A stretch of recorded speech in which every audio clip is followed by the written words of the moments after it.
The truck engine roared to life, and my son David slammed it into reverse. His face was twisted with something I'd never seen before. Not just anger, but cold calculation. He leaned out the window and screamed at me with pure hatred. "Enjoy meeting the bear, Mom." I stood frozen between the pine trees, watching my own son speed away into the growing darkness. The red taillights bounced and weaved down the narrow forest path, getting smaller and smaller until they disappeared completely behind the thick wall of trees. Then silence. The kind of silence that comes when you realize someone you love has just tried to kill you. I adjusted my wire-rimmed glasses with shaking hands and looked around.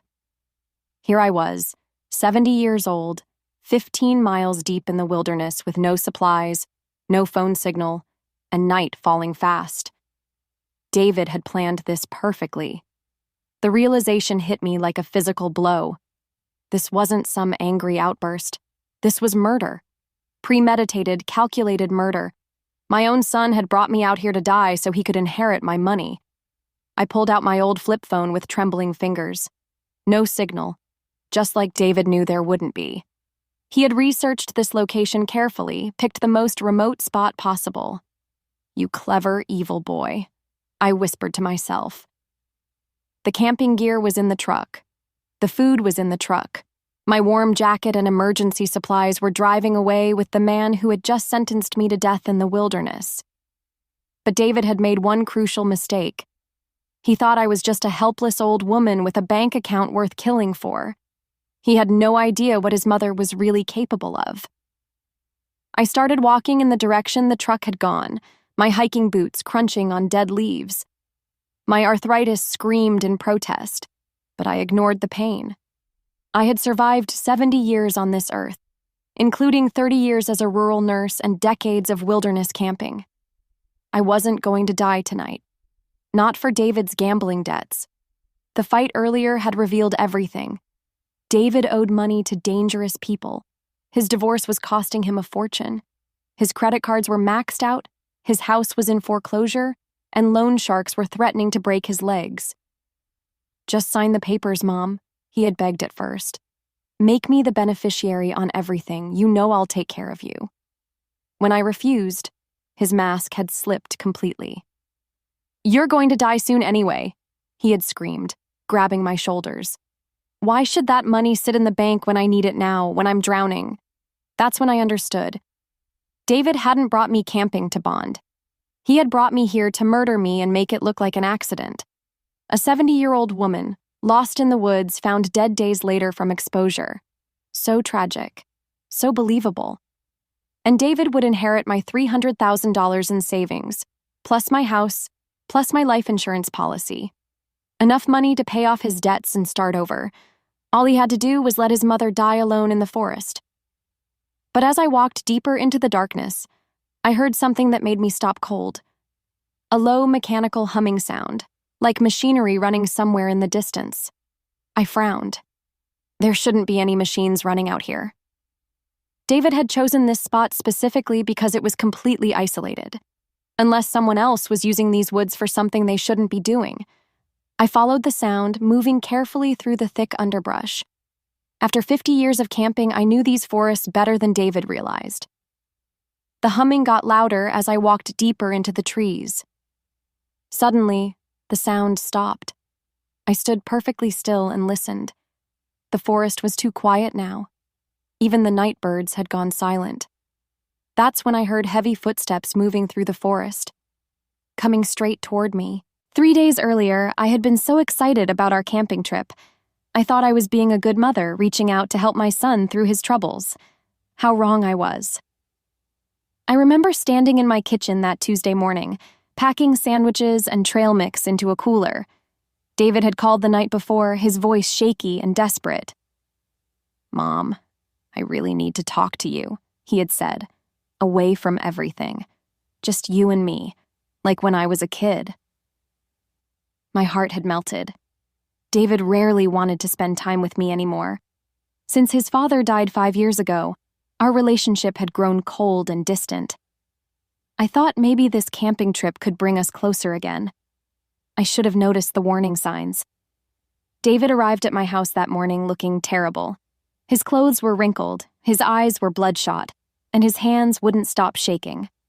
When I hugged him, I could smell alcohol on his breath, even though it was only 9 in the morning. "Are you okay, honey?" I asked, studying his face with my nurse's eye for detail. "I'm fine, Mom. Just tired. Work has been crazy." But David hadn't worked in 3 months. I knew that because his neighbor Mrs. Peterson had mentioned seeing him home during the day, pacing around his yard and talking loudly on his phone. I made him coffee and breakfast, watching as he barely touched the food. His phone kept buzzing with text messages, and each time it did, his face would go pale. "David, what's really going on?" I asked gently. "You can tell me anything." That's when he broke down. "I'm in trouble, Mom. Big trouble." Tears started rolling down his cheeks. "I owe people money. A lot of money." "How much money?" $80,000. I nearly dropped my coffee cup. 80,000? How is that possible? "Gambling," he whispered. "Online poker, sports betting, casino trips. It started small after Dad died. I was just trying to feel something, you know? But then I kept losing, and I kept betting more to try to win it back." My heart broke for him. I knew David had been struggling since his father's death, but I had no idea it was this bad. "And there's more," he continued. "Sarah's divorce lawyer is asking for half of everything. The house, my retirement account, even Dad's old truck. She wants alimony too." "Oh, David. The people I owe money to aren't patient, Mom. They've been calling me every day. Yesterday, 2 men showed up at my house. They said if I don't pay by Friday, they're going to hurt me." I reached across the table and took his hand. "We'll figure this out together. I have some savings. Maybe I can help." David's eyes lit up with hope. "Really? You'd do that?" "Of course. You're my son." But then something strange happened. David's expression changed. The desperate, grateful look disappeared, replaced by something calculating. "How much do you have saved, Mom?" "Well, I don't know the exact amount off the top of my head. Roughly. Maybe 300,000, plus the house and my life insurance policy." David went very quiet. I could practically see the wheels turning in his head. "That would solve everything," he said slowly. "All my problems would just disappear. I can't give you all of it, David. I need money to live on, but I can help with some of it."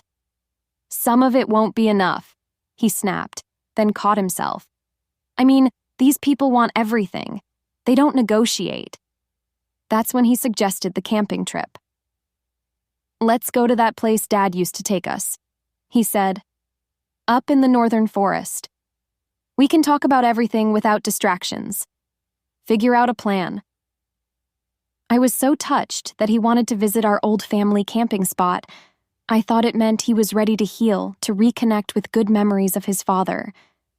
I spent the next 2 days getting ready, buying supplies, planning meals.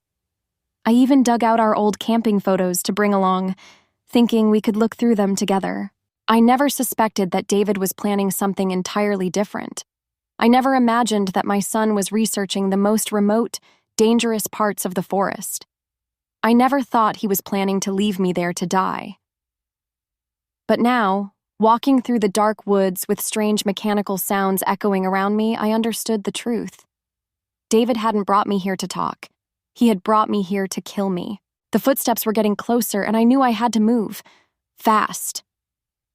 I slipped behind a massive oak tree, pressing my back against the rough bark. My heart was pounding so loud I was sure whoever was out there could hear it. The mechanical humming had stopped completely, but those heavy boots kept crunching through the dead leaves. I held my breath and waited. A beam of flashlight swept past my hiding spot, then moved on. I caught a glimpse of a tall figure in dark clothing, but couldn't make out any details. The person was searching for something, or someone. After what felt like forever, the footsteps moved away, heading deeper into the forest. I waited another 10 minutes before I dared to move. My nurse's training kicked in. Stay calm, assess the situation, make a plan. First, I needed to figure out where I was exactly. David had driven us deep into the northern section of the state forest, but I remembered passing several landmarks on the way in. If I could find the old logging road that ran east-west through this area, I could follow it back toward civilization. But first, I needed to investigate that mechanical sound. Something was very wrong here, and my instincts told me it was important. I pulled out my small flashlight, the one I always kept in my jacket pocket that David didn't know about. The beam was weak, but it was better than stumbling around in complete darkness. Following the direction where I'd heard the humming, I moved carefully through the underbrush. My arthritis was screaming, but I'd dealt with worse pain during my nursing career. Broken bones, difficult births, emergency surgeries in remote locations. This was just another challenge to overcome. After about 15 minutes of careful walking, I smelled something that made me stop cold. Gasoline. And something else. Something chemical and sharp. I clicked off my flashlight and crept forward in the darkness. Through the trees ahead, I could see a faint glow of light. What I found made my blood run cold. Hidden in a small clearing was a cabin that shouldn't exist. This was protected wilderness land. No structures were allowed here. But someone had built this place anyway, and they'd gone to great lengths to hide it. The cabin was painted dark green to blend with the forest. Solar panels on the roof explained the electricity, and parked behind it were 2 pickup trucks and what looked like a small trailer. Through the windows, I could see people moving around inside, at least 3 or 4 figures. I crept closer, staying low behind a fallen log. My old bones protested, but I ignored them. 40 years of nursing had taught me how to move quietly when checking on sleeping patients. That's when I saw what was in the trailer. Large plastic containers, dozens of them. And the chemical smell was much stronger here. My stomach dropped as I realized what I was looking at. This wasn't just some illegal cabin. This was a drug lab. A meth lab, hidden deep in the forest where no one would think to look. I fumbled for my phone, hoping against hope that I might have gotten some signal. Nothing. Still completely dead. But I had to document this somehow. I switched my phone to camera mode and carefully took several photos, even though I couldn't see how clear they were in the darkness. At least I'd have some evidence. That's when I heard voices from inside the cabin. Should be back by now. Told you this location was too risky. If anyone finds this place, I couldn't make out everything they were saying, but the tone was clear. These people were nervous about something, and they were definitely not supposed to be here. I started to back away, planning to find that logging road and get to the authorities as quickly as possible. But as I turned to leave, my foot caught on a branch. The snap echoed through the quiet forest like a gunshot. The voices inside the cabin stopped immediately. What was that? Someone's out there. Get the lights. Suddenly, the clearing was flooded with bright spotlights. I was completely exposed, crouched behind the fallen log like a deer caught in headlights. Hey, you! Don't move! I did the only thing I could do. I ran. My 70-year-old legs carried me faster than they had in years, crashing through bushes and jumping over roots. Behind me, I could hear shouting and the sound of people giving chase. Find her! She can't have gone far! An old lady! How did an old lady get out here?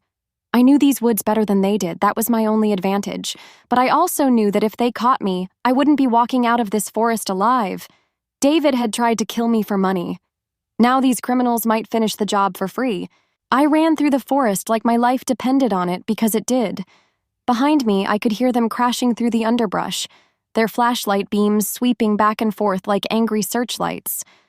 They were younger and stronger, but I had something they didn't. 50 years of experience in these woods. She went this way. Spread out. Check every tree. We can't let her get away. My lungs burned and my arthritic knees screamed with every step, but I kept moving. I knew exactly where I was going. About half a mile east of the drug lab was an old deer trail that connected to the abandoned logging road. If I could reach it, I could follow it all the way back to the main highway. The problem was getting there alive. I ducked under a low branch and changed direction, heading toward a rocky outcrop I remembered from childhood camping trips. The rocks would muffle my footsteps and give me a chance to catch my breath. As I climbed over the boulders, I heard one of them shout, "Lost her! She's gone!" "Keep looking! An old woman can't just disappear!" But that's exactly what I had done. I pressed myself against the cold stone and waited, controlling my breathing the way I'd learned during those long night shifts in the emergency room. Stay calm. Think clearly. Survive. After 10 minutes, their voices faded as they searched in the wrong direction. I carefully climbed down from the rocks and found the deer trail. It was overgrown and barely visible, but my feet remembered the path. As I walked, my mind raced with everything I'd discovered. David hadn't just tried to murder me, he'd unknowingly led those criminals right to me. They'd seen our truck drive past their operation. They probably thought I was some kind of witness who needed to be silenced. The irony was bitter.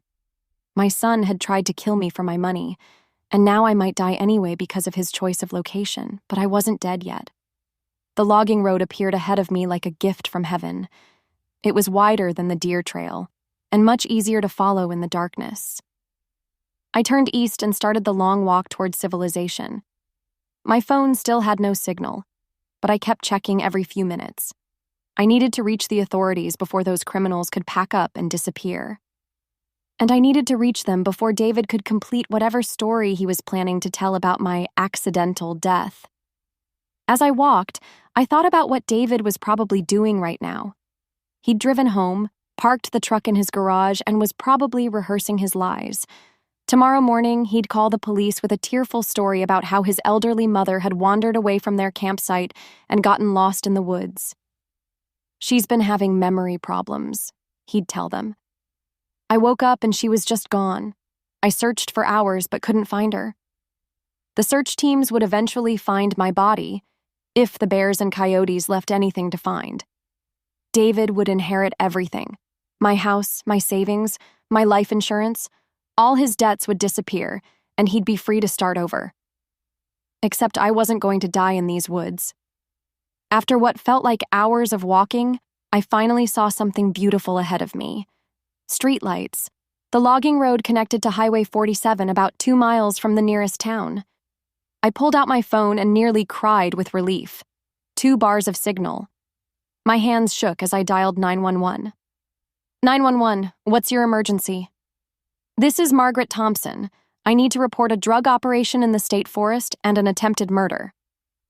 Ma'am, did you say attempted murder? Yes. My son, David Thompson, tried to kill me by abandoning me in the wilderness, and there's a meth lab hidden about 15 miles north of Highway 47. I have photos. Ma'am, where are you now? I'm on Highway 47, about 2 miles east of Millerville. I need someone to pick me up immediately. We're sending units to your location now. Are you injured?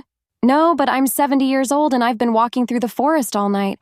And officer, when you send someone to arrest my son, you might want to check his house. He's probably in the middle of filing a false missing person report. There was a pause on the other end. Ma'am, we'll have someone there in 10 minutes. Stay on the line with me. As I waited for the police, I thought about David sitting at home, probably practicing his grief-stricken act in the mirror. He had no idea that his mother was not only alive, but coming home with evidence that would destroy his life. I smiled grimly in the darkness. David wanted a surprise. He was about to get one. The police cruiser's headlights cut through the darkness as it pulled up beside me on Highway 47. I had never been so happy to see flashing red and blue lights in my entire life. A young female officer stepped out of the car, her hand resting cautiously on her weapon. Ma'am, are you Margaret Thompson? Yes, I am. My voice was hoarse from the cold night air and exhaustion. I'm Officer Sarah Mitchell. Are you hurt? Do you need medical attention? I'm fine, just tired and cold, but we need to move fast. There are dangerous people in those woods, and my son thinks I'm dead. Officer Mitchell helped me into the warm patrol car and handed me a thermos of coffee. The hot liquid felt like heaven as it warmed my throat. Mrs. Thompson, I need you to start from the beginning. You said your son tried to kill you? As we drove toward town, I told her everything. David's gambling debts, his desperate financial situation, how he'd planned this camping trip specifically to murder me and make it look accidental. I showed her the photos I'd taken of the drug lab, though they were dark and blurry. Officer Mitchell listened without interrupting, but I could see her expression growing more serious with every detail. "Mrs. Thompson, I have to ask, are you absolutely certain your son intended to kill you? Sometimes family arguments can escalate, and people say things they don't mean. Officer Mitchell, I've been a nurse for 40 years. I know the difference between an angry outburst and premeditated murder. David researched that location specifically. He knew there was no cell service. He knew I'd be stranded with no supplies. He left me there to die so he could inherit my money." She nodded slowly. "And you're sure about the drug lab?" "Positive. I saw at least 4 people, multiple vehicles, and what looked like a meth operation. They chased me through the woods when they realized I'd seen them." Officer Mitchell picked up her radio. "Dispatch, this is Unit 47. I need backup units to meet me at the Thompson residence on Maple Street. Possible attempted murder and fraud in progress. Also need to contact the DEA about a suspected drug operation in the Northern Forest section." "Copy that. Unit 47. Backup en route." As we pulled into my driveway, I saw David's truck parked in front of my house. The lights were on inside, and I could see him moving around in my living room. "He's already here," I said grimly. "Probably going through my papers, looking for insurance documents and bank information." Officer Mitchell called for additional backup before we approached the house. Within minutes, 2 more patrol cars arrived. "Mrs. Thompson, I want you to stay in the car while we handle this. If your son really did try to kill you, he might become violent when he realizes his plan failed." Through my living room window, I watched as the officers knocked on my front door. David answered, and even from the car, I could see the shock on his face. He was clearly not expecting police to show up at my house. I saw him gesture frantically, probably spinning some story about his missing mother. One of the officers was taking notes while David talked. That's when Officer Mitchell made a hand signal, and I stepped out of the patrol car.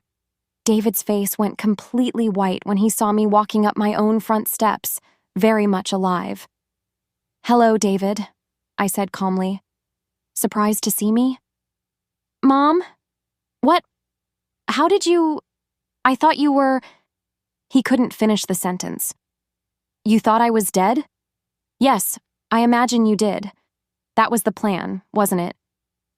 "I don't know what you're talking about. I was just about to call the police to report you missing. You wandered away from our campsite and I couldn't find you anywhere." Officer Mitchell stepped forward. "Mr. Thompson, your mother has made some very serious accusations against you. She claims you deliberately abandoned her in the wilderness with the intent to cause her death. That's crazy. She's confused. She's been having memory problems lately. She must have gotten lost and..." "David," I interrupted. "I recorded our entire conversation on my phone before you left me there, including the part where you said I was going to die soon anyway and demanded I sign over my inheritance." The color drained completely from his face. "You also might be interested to know," Officer Mitchell added, "that your mother discovered a major drug operation while she was surviving in the woods you left her in. The DEA is very grateful for her information." David's legs seemed to give out, and he sank down onto my porch steps. "Mom, please, I can explain everything. I was desperate. The people I owe money to, they were going to kill me. So you decided to kill me instead." For the first time in my life, I saw my son for exactly what he had become, a man who would murder his own mother for money. "David Thompson, you're under arrest for attempted murder and conspiracy to commit fraud." Officer Mitchell's words hung in the cold night air as she pulled out her handcuffs. David sat on my porch steps, his head in his hands, looking like a broken man. "Wait," I said, holding up my hand. "Before you arrest him, I want to show him something." Officer Mitchell looked uncertain. "Mrs. Thompson, I don't think that's advisable. He's dangerous. He's also my son, and I have something he needs to see." I walked past David into my own house, the house he'd planned to inherit after my death. Everything looked exactly as I'd left it 3 days ago, except for one thing. My desk drawers were open and papers were scattered across the dining room table.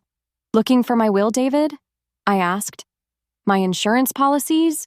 Bank statements?" David couldn't meet my eyes. "Mom, please, let me explain." "Oh, I think you've explained enough." I picked up my phone and scrolled to the voice recording I'd made during our fight in the forest. "Would you like to hear yourself again? The part where you said I was going to die soon anyway?" I pressed play, and David's voice filled the room, angry and desperate. "You're going to die soon anyway. Why can't you just give me what's mine? When I'm drowning." David flinched as if I'd slapped him. "Or maybe you'd prefer to hear the part where you grabbed my shoulders and shook me?" I scrolled to another recording. "The part where you said the money should be yours because you need it now?" "Stop," David whispered. "Please stop." But here's my favorite part, David. I found the final recording, the one I'd made right before he abandoned me. Listen to this. His voice came through the phone speaker, cold and calculating. "I'm sorry it has to be this way, Mom, but I don't have a choice. Those people will kill me if I don't pay them. At least this way your death will mean something." Officer Mitchell's expression hardened. "Mr. Thompson, that's a clear confession to premeditated murder." David looked up at me with tears in his eyes. "How did you record all that?" "I'm not as helpless as you thought, am I? I've been recording our conversations for weeks, David, ever since you started asking strange questions about my finances and my health. A mother knows when her son is planning something." "You knew?" "I suspected. I hoped I was wrong." I sat down across from him, suddenly feeling every one of my 70 years. "David, I would have helped you. If you'd just been honest with me about your debts, we could have worked something out. You said you couldn't give me all of it, because I thought you needed maybe $10,000 or $20,000. I had no idea you owed $80,000. If you'd told me the truth, shown me the threats from those loan sharks, I would have found a way to help you." David's face crumpled. "I was so scared, Mom. They said they'd break my legs. They said they'd hurt Sarah and the kids too, even though we're getting divorced. So you decided to hurt me instead. I thought it would be quick, that you'd just get lost and it would be over fast. I didn't want you to suffer." Officer Mitchell stepped forward. "Mr. Thompson, anything you say can and will be used against you in court." "I know." David looked at me with desperate eyes. "Mom, I'm sorry. I'm so sorry. I never wanted it to come to this." "But it did come to this, David. You drove me 15 miles into the wilderness and left me there to die. You came back here and started going through my personal papers, planning to claim my inheritance. You were going to file a false police report tomorrow morning, weren't you?" He nodded miserably. "And here's the surprise I mentioned, son." I pulled out a manila envelope from my desk drawer. "I changed my will last month, after I started suspecting what you were planning." David's eyes widened. "What? You're no longer my beneficiary, David. I've left everything to the local hospital and the Girl Scout Council. You know, organizations that actually help people instead of trying to murder them." The look of shock and horror on his face was almost satisfying. "But Mom, my debts, those people—" "That's your problem now, isn't it? You made your choice when you left me in those woods." Officer Mitchell stepped forward with the handcuffs. "David Thompson, you have the right to remain silent." As they led my son away in handcuffs, I realized something. For the first time in months, I felt completely safe in my own home. 6 months later, I sat in the courthouse watching my son being sentenced to 15 years in prison for attempted murder and fraud. The judge's voice was stern and unforgiving. "Mr. Thompson, you planned and executed an attempt to murder your own mother for financial gain. This court finds your actions particularly heinous given the victim's age and her trust in you as her son." David stood in his orange jumpsuit, looking nothing like the man who had driven me into those woods. Prison had aged him. His hair was graying, his face was gaunt, and his shoulders were permanently slumped in defeat. He turned to look at me one last time before they led him away. I saw regret in his eyes, but I also saw something else. Resentment. Even now, even after everything, part of him still blamed me for his situation. That's when I knew I had made the right decision. After the sentencing, Officer Mitchell, now Detective Mitchell after her promotion for breaking up the drug ring, walked me to my car. "How are you holding up, Mrs. Thompson?" "I'm fine, Sarah. Better than fine, actually." And I was. The past 6 months had been the most peaceful of my life since my husband died. No more worried phone calls about David's latest crisis. No more loan sharks calling my house looking for him. No more walking on eggshells, wondering what desperate thing he might do next. "Have you heard anything about the drug operation?" I asked. All 4 suspects were convicted. Turns out they'd been using that location for almost 2 years. Your photos and testimony were crucial evidence. The DEA said you probably prevented millions of dollars worth of drugs from hitting the streets. Good. At least something positive came out of that nightmare. Detective Mitchell smiled. "You know, Mrs. Thompson, we could use someone with your observational skills and wilderness knowledge. Ever think about becoming a volunteer with our search and rescue team?" I laughed. "At my age is just a number. You survived a night in the wilderness that would have killed most people half your age. You uncovered a major criminal operation, and you had the courage to testify against your own son. That takes a special kind of strength." As I drove home, I thought about her offer. Maybe it was time to start a new chapter in my life. I had always helped people as a nurse. Maybe now I could help them in a different way. My house felt different when I walked inside. Lighter somehow. All of David's belongings were gone. I'd donated them to charity after his arrest. The papers he'd scattered across my dining room table had been organized and filed away. Everything was exactly as I wanted it. I made myself a cup of tea and sat down at my kitchen table with the stack of letters that had been arriving for months. Thank you notes from the families of people who had been saved when the drug operation was shut down. Letters from other elderly people who had heard my story and found the courage to report their own abusive family members. One letter in particular caught my attention. It was from a woman named Helen, whose grandson had been stealing her medication and selling it.